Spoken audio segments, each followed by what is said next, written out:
ओम शांति। आज प्यारे मीठे बाबा की मुरली मंथन की डेट है 25 अप्रैल 2025। तो आज मीठे बाबा अपने बच्चों से कह रहे हैं, बाबा की श्रीमत तुम्हें सदा सुखी बनाने वाली है, इसलिए देहधारियों की मत छोड़ एक बाबा की श्रीमत पर चलो। भगवान कह रहे हैं, मेरी मत तुम्हें सदा सुखी बनाने वाली है, तो श्रीमत पे चलना है। तो परमात्मा टीचर से पढ़ो, कोई समझेगा ना, तो मैं खुद से पढ़ लूंगा। तो एकलव्य तो नहीं बनना है। एकलव्य की कोई महिमा नहीं है। हाँ, उसने उसमें लगन थी, लेकिन टीचर तो नहीं मिला। और यहाँ स्वयं परमात्मा टीचर बन के आया। इसीलिए देहधारियों की मत छोड़ एक बाबा की मत पर चलो। प्रश्न, किन बच्चों की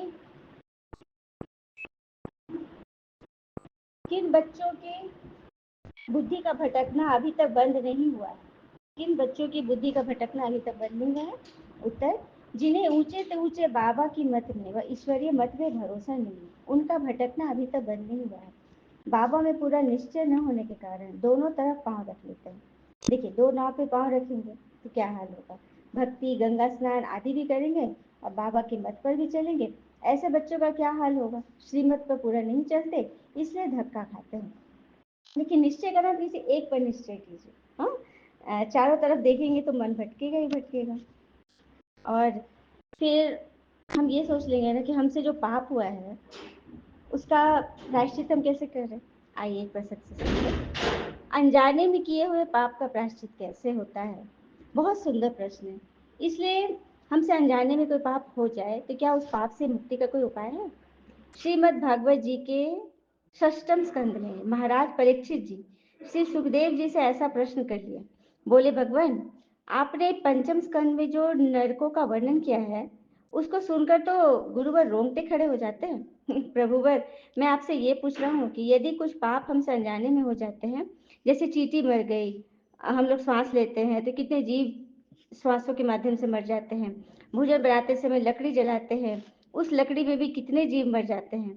और ऐसे कई पाप हैं जो अनजाने हो जाते हैं, तो उस पाप से मुक्ति का क्या उपाय है? आचार्य सुखदेव जी ने कहा, राजन, ऐसे पाप से मुक्ति के लिए रोज प्रतिदिन 5 प्रकार के यज्ञ करने चाहिए। महाराज परीक्षित जी ने कहा, भगवान, एक यज्ञ यदि कभी करना पड़ता है तो सोचना पड़ता है, आप 5 यज्ञ रोज कह रहे हैं। यहाँ पर आचार्य सुखदेव जी हम सभी मानव के कल्याणार्थ कितनी सुंदर बात बता रहे हैं। बोले, राजन, पहला यज्ञ है जब घर में रोटी बने तो पहली रोटी गौ ग्रास के लिए निकाल देना चाहिए। दूसरा यज्ञ है राजन, चींटी को 10-5 ग्राम आटा रोज वृक्षों की जड़ के पास डालना चाहिए। तीसरा यज्ञ है राजन, पक्षियों को अन्न रोज देना चाहिए। चौथा यज्ञ है राजन, आटे की गोली बनाकर रोज जलाशय में मछली को डालना चाहिए। पांचवा यज्ञ है राजन, भोजन बनाकर अग्नि भोजन, रोटी बनाकर उसके टुकड़े करके उसमें भी घी चीनी मिलाकर अग्नि को भोग लगाओ। राजन, अतिथि सत्कार खूब करे, कोई भिखारी आवे तो उसे जूठा अन्न कभी भी भिक्षा में न दे।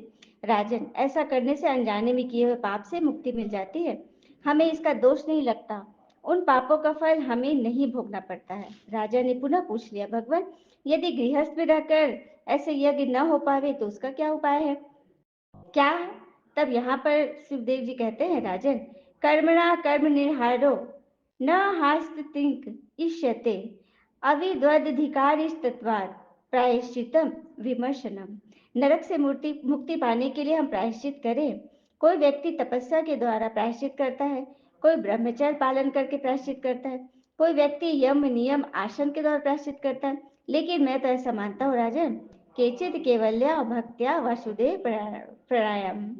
राजन, केवल हरि नाम अर्थात प्रभु सिमरन संकीर्तन से ही अनजाने में किए हुए पाप नष्ट हो जाते हैं। तो यहाँ पर सबसे बड़ा जो पाप मुक्ति का आधार है वो है शिव बाबा की मुरली का चिंतन मनन श्रवण नियमित रूप से करना। इससे सारे पाप नष्ट हो जाएंगे। ये सब तो करते हैं, चींटी को नहीं मारना, ये सब तो करना है, करते आए हैं हम लोग द्वापर से। लेकिन अब जो करना है तो देखा, इस तरह से हम सारे पाप से मुक्त हो जाएंगे, क्योंकि पाप कटेश्वर स्वयं शिव बाबा पधार गए। गीत है, इस पाप की दुनिया से हमें दूर ले चलो। ओम शांति। बच्चों ने ये भक्ति का गीत सुना, अभी तुम ऐसे नहीं कहते हो, तुम जानते हो हमको ऊंच से ऊंच बाबा मिले हैं, वह एक ही ऊंच से ऊंच है, बाकी जो भी इस समय के मनुष्य मात्र है सब नीच से नीच है। किस बात पे? क्योंकि विकारों से सने है ना। हाँ, और क्या गाते हैं? क्या गाते आए हम नीच कपटी विषय विकारी खल कामी पाप हरो देवा। हाँ, यही गाते हैं ना। पता है कि हम कामी हैं, हम कामनाओं से भरपूर है, कृपा करो। तो कैसे कृपा करेंगे बाबा? भक्ति में तो सिर्फ गा दिए हम, लेकिन कृपा दृष्टि तो पड़ी नहीं। तब भगवान को स्वयं आना पड़ा है। हाँ, और पता है शिव किसके दुश्मन है? पता है, कामदेव के सबसे बड़े दुश्मन है। शास्त्रों में भी है, शिव जी की तीसरे नेत्र खुले थे तो सबसे पहले कामदेव भस्म हुआ था। तो यहाँ पर आकर जो हमने भक्ति में इतने गीत गाए ना, पाप हरो देवा, तो भगवान अभी आकर इस कल्प में आकर हमें मुक्त कर रहे हैं उन पापों से।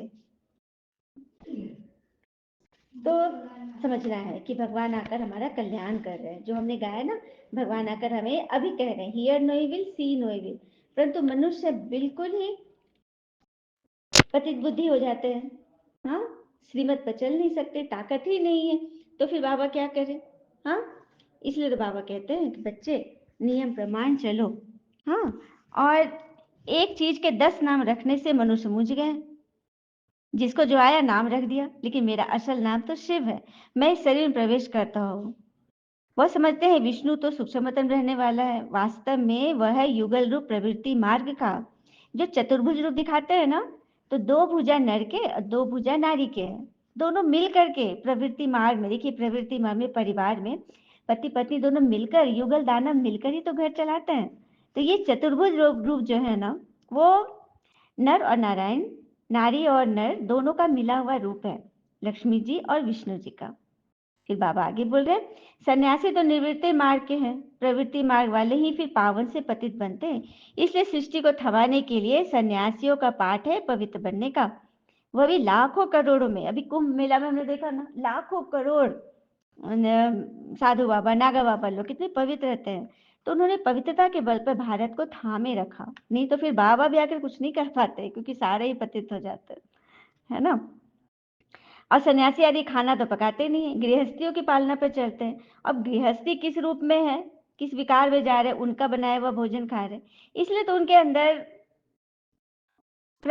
पवित्रता नहीं आ पाती है, विकारों की पवित्रता नहीं है। क्रोध मोह से बोले छूटते नहीं है। क्रोध तो सन्यासियों को इतना होता है कि उनसे डर लगता है कहीं श्राप न दे दे, है ना। देह अभिमान में आकर ही तो वो गफलत करते हैं, और देह अभिमान तोड़ना ही सबसे बड़ी मेहनत है। बाबा कहते हैं तो अपने को आत्मा समझ मुझे याद करो, क्योंकि आत्मा समझ कर ही हम भगवान को याद कर सकते हैं। देह समझ कर भगवान को याद कर ले, ये तो असंभव है। इसलिए बाबा कहते हैं पहला पहला पाठ ही है, बच्चे ये शरीर विनाशी है, अपने को आत्मा समझ मुझे याद करो, देह अभिमान छोड़ो। तुम बच्चे जितना देही अभिमानी बनेंगे उतना तंदुरुस्त और निरोगी बनते जाएंगे। इस योग बल से तुम 21 जन्म निरोगी बनेंगे, जितना बनेंगे उतना उच्च पद पाएंगे। सजाओं से बचेंगे, नहीं तो सजाएं बहुत खानी पड़ेगी। तो कितना देही अभिमानी बनना है, कईयों की तकदीर में यह ज्ञान है ही नहीं। जब तक तुम्हारे कुल में न आए, अर्थात ब्रह्मा मुख वंशावली न बने, ब्राह्मण बनने बगैर देवता बन ही नहीं सकते। तो ब्राह्मण बनना जरूरी है। और ब्राह्मण बनने के लिए ना तपस्या बहुत करनी पड़ेगी, क्योंकि आप अकेले हो। कहते हैं ना, दुर्योधन की सेना में लाखों लोग थे। हाँ, घबराइए नहीं, आपके पक्ष में कोई नहीं है और दूसरे के पक्ष में बहुत लोग हैं, बहुत लोग उसकी तरफ से है, शामिल है। तो घबराना नहीं है, क्योंकि जीत आपकी है, क्योंकि आप सत्य के साथ खड़े हो। और रुस्तम से माया भी रुस्तम होकर लड़ती है। बाबा का बनने से माया भी अच्छी खातिरी करती है, इसलिए घबराना नहीं है। ठीक है, भगवान हमारे साथ है। कदम कदम श्रीमत पर चले तो कदम में पदम है। तुम अनगिनत धनवान बनते हो, जो गिनती नहीं होती। इतना धन दौलत खेती बाड़ी सब मिलता है। वहां तांबा लोहा पीतल नहीं होता, वहां सोने के सिक्के होते हैं। मकान भी सोने हीरे के होंगे। हाँ, तो ऐसी जगह बाबा हमें ले जा रहे हैं। तो बस अब बेचारे याद में रहो, एक की याद में रहो। देवताओं को याद करे तो भी बेहतर है, लेकिन देहधारियों को याद नहीं करो।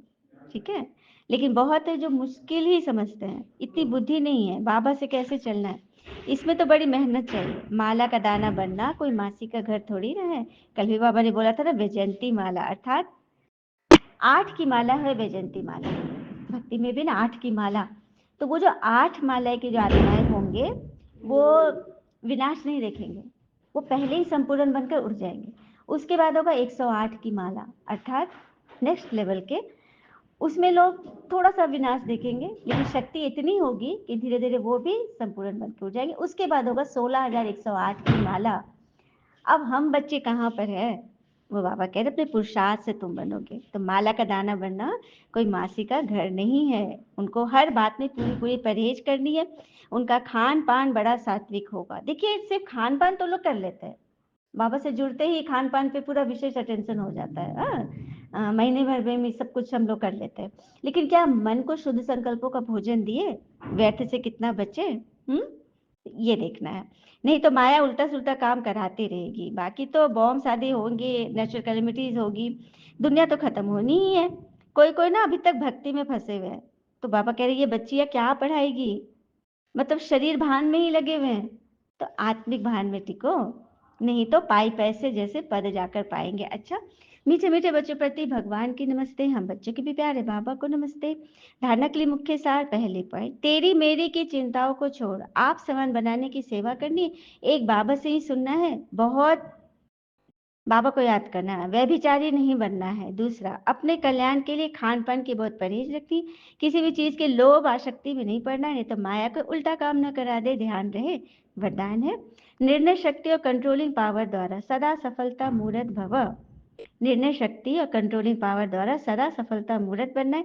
किसी भी लौकिक या अलौकिक कार्य में सफलता प्राप्त करने के लिए विशेष कंट्रोलिंग पावर और जजमेंट पावर की आवश्यकता होती है, क्योंकि जब कोई भी आत्मा आपके संपर्क में आती है तो पहले जज करना होता है, इसे किस चीज की जरूरत है। जैसे डॉक्टर नब्ज देखकर परखता है, उस तरह से स्वयं की कंट्रोलिंग पावर से हम दूसरे की भी अचल स्थिति का प्रभाव डाल सकते हैं, अपने अवस्था का प्रभाव उन पर डाल सकते हैं। तो ये दोनों शक्तियां सेवा के क्षेत्र में सफलता मूर्त बना देगी। स्लोगन, सर्वशक्तिवान को साथी बना लो तो माया पेपर टाइगर बन जाएगी। सदा भगवान को साथ रखो तो माया पेपर टाइगर बनेगी। अव्यक्त इशारे में आज के पॉइंट है, सेवा के क्षेत्र में जो भिन्न भिन्न प्रकार के स्व प्रति व सेवा प्रति विघ्न आते हैं, उसका भी कारण सिर्फ यही होता है, जो स्वयं को सिर्फ सेवाधारी समझते हैं, रूहानी सेवाधारी, ईश्वरीय सेवाधारी नहीं समझते, तो फंस जाते हैं।